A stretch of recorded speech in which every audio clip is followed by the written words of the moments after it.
That's what I'm talking about. Wait! Okay, now, from the beginning. Hit it, boys. Welcome to a special edition of Higher Ed Pulse. I'm your host, Mallory Wilsey, and we're live at the 2024 AMA Symposium for the Marketing of Higher Education, bringing you conversations directly from the floor with thought leaders, innovators, and industry changemakers. Let's dive in and check the pulse of what's happening right here at the symposium. All right, listeners, we are back live at AMA. I am sitting down with Nate Jorgensen this afternoon from Miami University in Ohio. He's the Senior Director of Marketing. He's been at the institution for about 3 years. I know this is not your first AMA, Nate. So tell us, we're in Vegas. What are you most looking forward to? There's 1,800 people here and a jam-packed schedule of amazing sessions.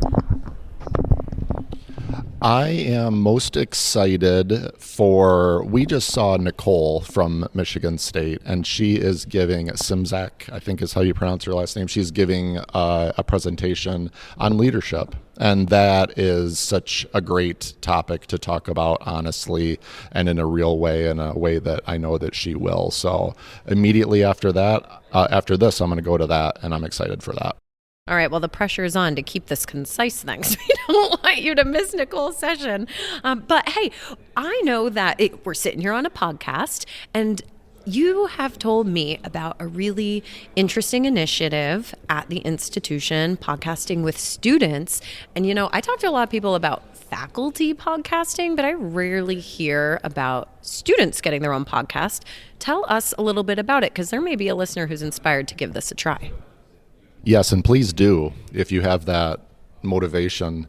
When I started at Miami 3 years ago, I came to my interview and I had done some research and found the podcast while researching and ended up listening to every episode.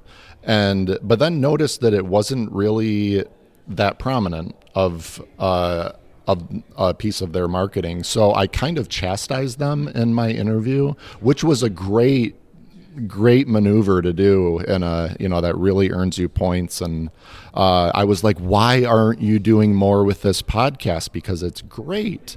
And so when I started, I kind of became its champion, and it was run out of the College of Education, student host, a content specialist was helping with all of the technical aspects of it, and they were in an echoey old classroom, and now they're in a studio, and now we have video, and now we have the president on board. The president did an episode of it as a student, which was pretty fun. And it really is, it's just amazingly inspiring to hear from students and hear their real stories. It's become something on campus that people ask about.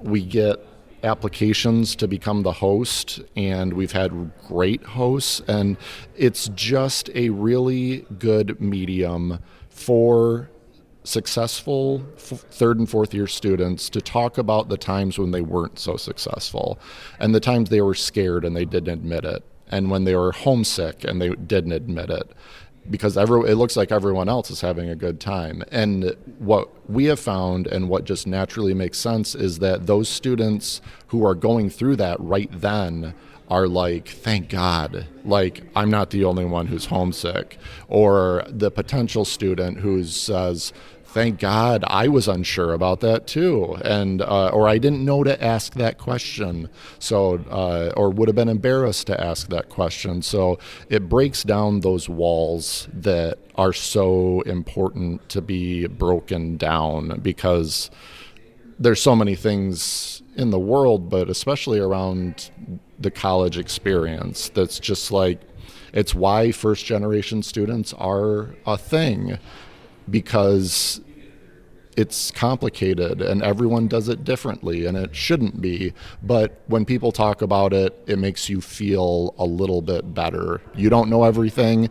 You just heard from somebody else who didn't know everything either.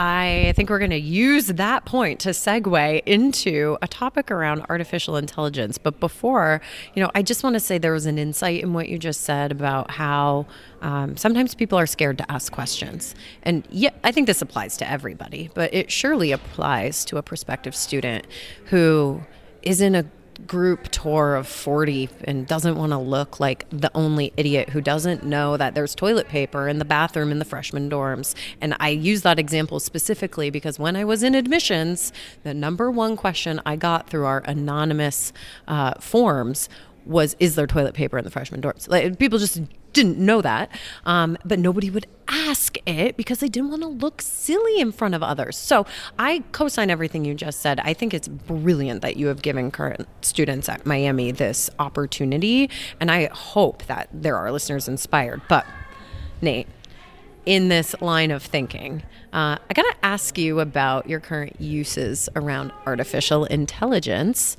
Where are you at in your AI journey? I am at the start line, like warming up, getting my spikes on, and embarrassingly, really, like I don't know enough about it to even sound intelligent saying what I don't know.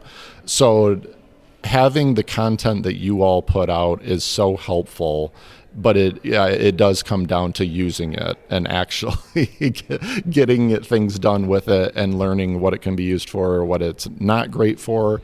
And I would just say with me too, I'm 45 years old. I'm a senior director of marketing at it's a top 50 university. And so I can make it sound really good. I can make it sound really silly too, but I'm kind of super scared and intimidated of AI.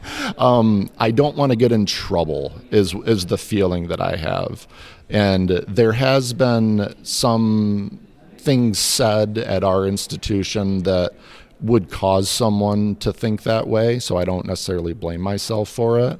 But it does seem like it's at the point, listening to you, listening to Jamie Hunt, listening to others who talk so much about AI, that it's just silly not to be using it now. It's like not using a pen. It's just a tool that you should be using. And so, yeah, that's where I'm at. I'm stretching, getting ready.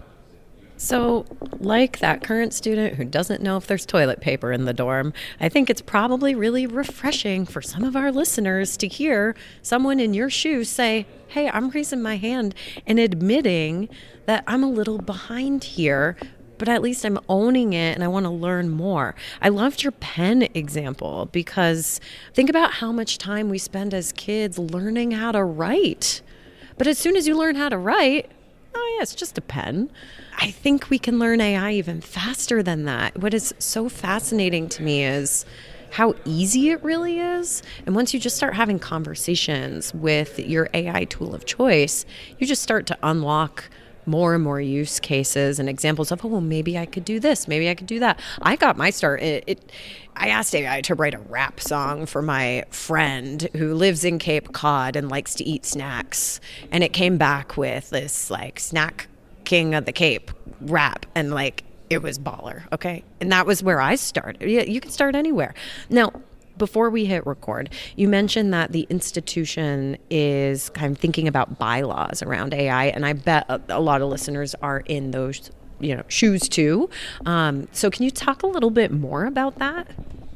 Yeah, we have some early adopters who have been using it themselves for years now and have been rightfully ridiculing people like me for not using it. And so they very helpfully put together a committee, put together a task force that would look at the different issues around it. There were different issues for different departments too, which I would have thought of, but then totally made sense when I heard it, because I was like, yes, just use it. It helps you do better work. And that's the most important thing. And then our news team was like, absolutely not. Zero. We want zero AI because our jobs are right. And I get that. And they are writers worthy of that carve out too. Like there are many writers like that. Like I want to hear exactly what you think when you're starting off, that even if it's crazy. So there are different times and different places and spaces to use it, and different ways to think about it in those instances. But I think going through that process will alleviate that fear from me, and just having those guidelines that are kind of needed to give yourself the freedom to work within them, and hopefully we'll be off and running after that. Do you think some of these individuals or departments are battling like some fear of inauthenticity, that like if I'm using AI to create my first draft or maybe this entire press release, I didn't do the work and so therefore it's not real? Or, like, I'm curious where maybe your specific mindset is on that, but then also like institutionally. My specific mindset is on that it is just a tool, and it's a tool that can improve your performance. And you are responsible for the end product, whatever it is. Whether it started with AI or it didn't, you're responsible for it. And so whether that clever turn of phrase in the third paragraph came from you helping AI connect several things together, or if it came from you reading it and then having that inspiration, it's your work. And institutionally, that's funny. And I think there's a little bit, I could be wrong, I hope I'm wrong, I think there's a little bit of fear like robots are taking over the world. And I think maybe that's a bit in the writing world too, because the news world has had such a rough last 20 years. But in my mind, again, that just makes writers even more valuable. And if a writer can use AI to improve what they were already great at, then again, it's a great tool. And what you're putting into it is usually it's your authentic thoughts that are then kind of being organized and given back to you when you need them. That's maybe a bit of an incorrect understanding of it, because like I said, I don't know enough. But like whether that's your frontal cortex doing that or it's AI, I don't see the difference. As we're wrapping this up, Nate, because I don't want to make you late to Nicole's session, I'm curious if you were to go home inspired from AMA this week and just try one thing with generative AI, where might you start? I actually know what it's going to be. I have really, in the same way that I've gotten into the podcast at Miami, which is called Major Insight, if you want to look it up, I've gotten into undergraduate research as well. I love it. I worked in a college of engineering before. I love science communication. I loved Carl Sagan. I not in my lifetime, but watching his old stuff, like I just love stuff like that explains science and other things going on in a university in a way that anyone can understand. And so that's a part that I've started playing in the undergraduate research experience at Miami, which is a big part of the university. There's like thousands and thousands of students who do undergraduate research. And I went to an event and heard the first speaker get up and give a presentation about the fight, flight, freeze, or fawn response. They keep adding F's to it. And then I keep realizing more every time that I do that. Oh yeah, I do that one. I also do that one. And I forget what the science is exactly, but it's something about how someone is set in their brain chemistry to react a certain way.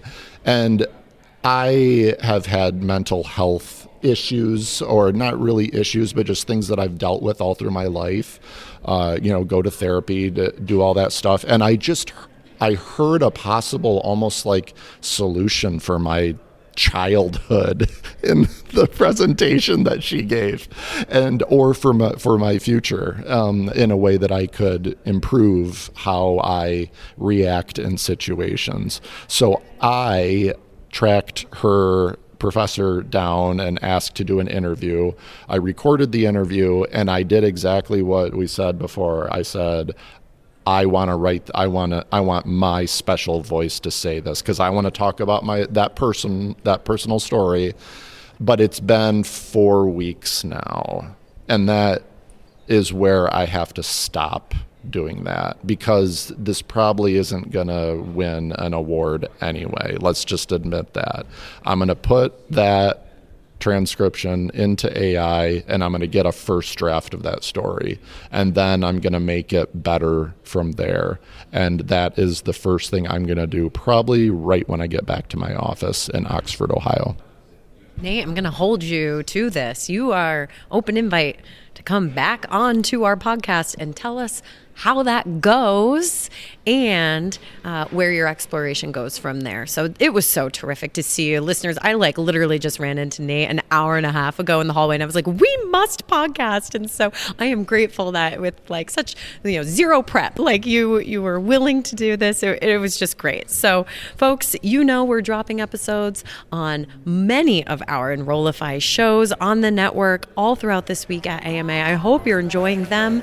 And until next time, have a good one. Bye-bye.